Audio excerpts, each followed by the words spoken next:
Sumasailalim ngayon sa ilang test sa The Medical City si Chief Justice Renato Corona dahil sa pagbabaro ng kanyang blood sugar kanina.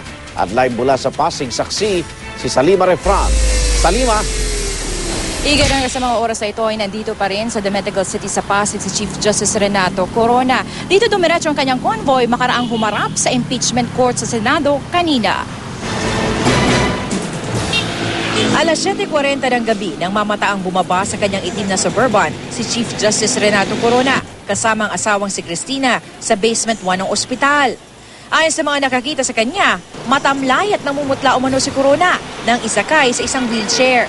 Pero imbis na dumaan sa emergency room, agad ay sinakay si Corona sa elevator papuntang 15th floor.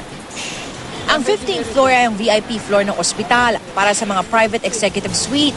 Sumama raw kasi yung pakiramdam ni Corona matapos magbigay ng mahigit 3 oras sa opening statement sa impeachment court kanina.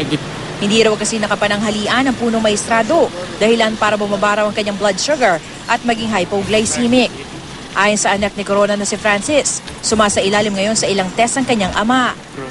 Ngayon lang daw kasi ulit ito inatake ng hypoglycemia. Pero inamin ni Francis na matagal na raw na nasa maintenance medication sa diabetes ang kanyang ama.